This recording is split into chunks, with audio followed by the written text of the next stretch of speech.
Construída no século XIX, a Igreja Santo Antoninho, um dos mais importantes patrimônios históricos de Ribeirão Preto, passa por um grande desafio, o restauro da construção. Mas além desses desafios financeiros, a igreja enfrenta problemas como a falta de segurança e o abandono do entorno. Um dos mais importantes patrimônios históricos de Ribeirão Preto, a Igreja Santo Antoninho, pede ajuda. A construção, que já foi palco de momentos importantes da história da cidade, hoje sofre com o desgaste do tempo e a falta de investimentos. O restauro da igreja em pé mais antiga da cidade enfrenta vários desafios que exigem recursos e atenção.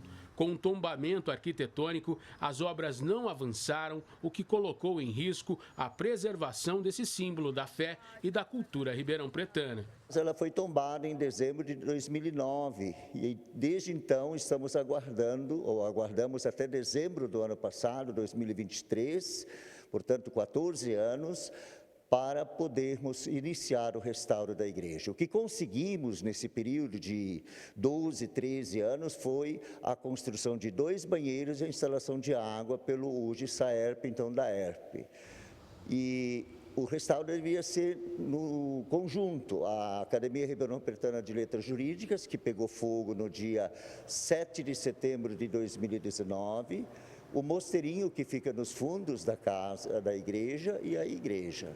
Mas nunca entramos num consenso, o inventariante não nos ajudou, nós não pudemos restaurá-la em conjunto, então agora estamos restaurando aos poucos. Por uma falta de manutenção preventiva de passado, ocorreu essa série de patologias, essas manifestações patológicas, que elas precisam ser corrigidas. Então, por exemplo, nós tivemos o reforço desses 2 pilares internos aqui, que se não tivesse sido feito, a gente corria o risco de ela ruir. O padre Gilberto Casper, reitor da igreja, lidera a luta pelo restauro e busca apoio da comunidade e do poder público. No entanto, ele enfrenta dificuldades para conseguir a liberação das obras. O que nos emperrou durante quase 15 anos foi o COMPAC. Inclusive havia uma frase muito célebre que se dizia: tudo que em Ribeirão Preto o COMPAC tomba, cai. E nós somos testemunhas disso.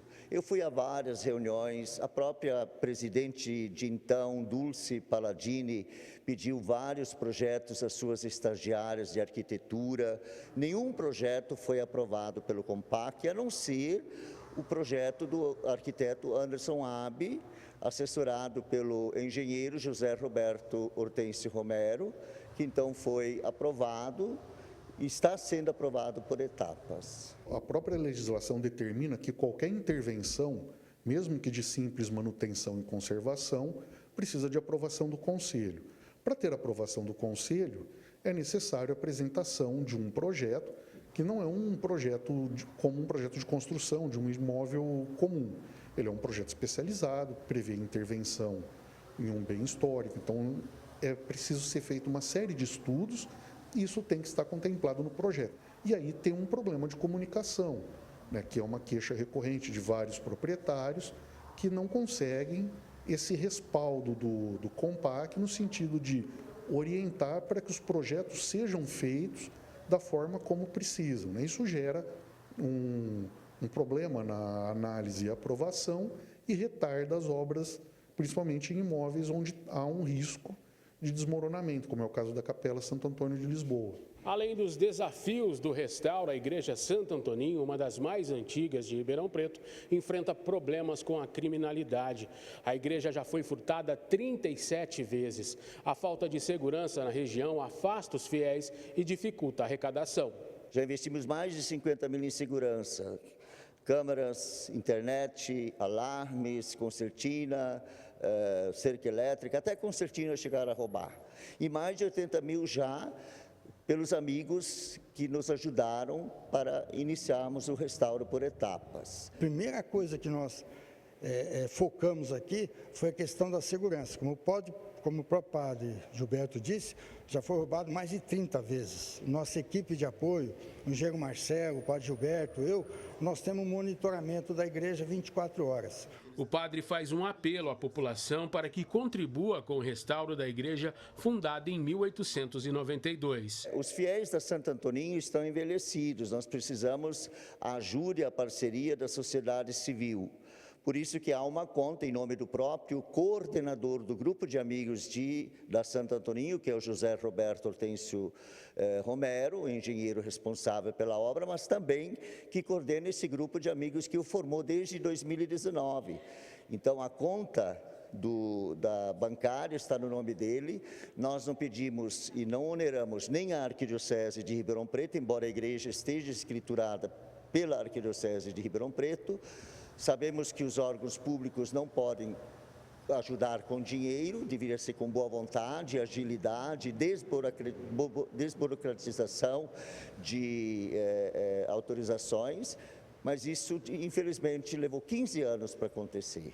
Para o arquiteto e urbanista Denis William, o atraso ou paralisação na restauração do prédio histórico pode comprometer não apenas o local, mas também a história da cidade. A Capela Santo Antônio de Lisboa é um imóvel bem antigo, já do século XIX, um dos poucos remanescentes desse período, e ele foi construído com um assentamento em argamassa ainda de barro. Então ele é um prédio que tem alguma fragilidade estrutural pela própria forma como foi construído, e com o passar do tempo, a falta de manutenção, a falta de cuidados periódicos, surgiram aí alguns problemas estruturais. Então, é um imóvel que, se não receber um cuidado rápido e eficaz de reforço estrutural, ele corre o risco de ruir. O Elton Garcia para o Jornal da Clube. A Prefeitura de Ribeirão Preto não se manifestou. Já sobre a segurança do entorno, o Estado afirmou que investiga os casos registrados e realiza diligências visando identificar os autores e esclarecer os fatos. Garantiu que monitora a variação dos índices para desenvolver políticas de enfrentamento e reforço no policiamento.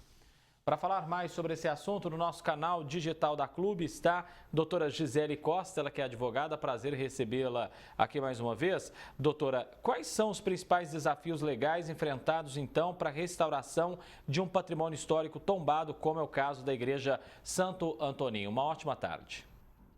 Ótima tarde a todos que nos assistem no Jornal da Clube. É um prazer estar com vocês. Bom, o principal desafio é a questão que o imóvel não pode ser descaracterizado, né?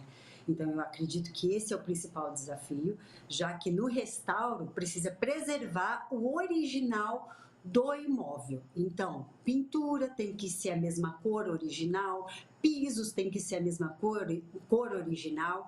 E, além disso, também, né, a gente vê essa deficiência que a igreja tem tido junto ao poder público na celeridade do procedimento do restauro. Então, aí também é um viés muito dificultador, né, já que o CONPAC tem demorado além dos 45 dias que está previsto na legislação municipal para se manifestar autorizando o restauro. E as responsabilidades do poder público, doutora, como ele pode ser cobrado para garantir, então, a proteção, também a restauração do patrimônio?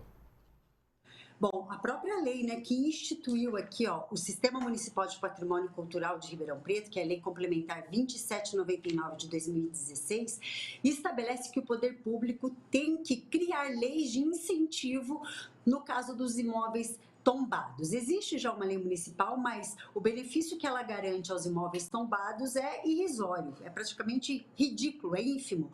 Qual seja, ela apenas dá isenção de IPTU, dá desconto de 50% de ISS, caso o proprietário, né, tenha que recolher ISS, e também isenta no caso das tarifas de restauro.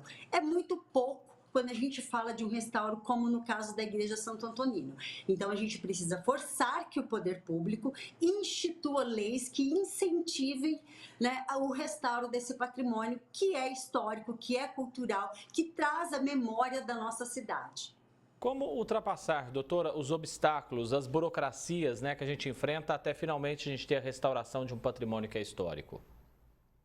Olha, a gente tem alguns outros mecanismos, como, por exemplo, nós temos o PRONAC, que é o Programa Nacional de Apoio à Cultura, nós temos a Lei Rouanet, né, que é uma lei também de apoio à cultura, e nós temos também o PROAC, que é o Programa Estadual de Apoio à Cultura. Para o restauro, no caso da igreja, poderia ser apresentado projetos utilizando desses sistemas de incentivo ao restauro, ao patrimônio cultural, para poder aí buscar recurso, tanto do poder público quanto das leis incentivadas. As leis incentivadas, a gente observa que quem que destina o recurso são pessoas jurídicas, que pode destinar até 4% do imposto devido, se ela tem tributação do lucro real, e pessoas físicas, que pode destinar até 6% do imposto devido, no caso de declaração completa. E no caso do PROAC, é o ICMS, que pode ser destinado até 3% para os projetos aprovados. Então, é também mecanismos que a Igreja Santo Antoninho pode estar buscando para poder finalizar o seu restauro diante da falta de recurso público. Doutora Gisele, agradeço a presença da senhora aqui com a gente mais uma vez no Jornal da Clube e até a próxima oportunidade. Eu que agradeço.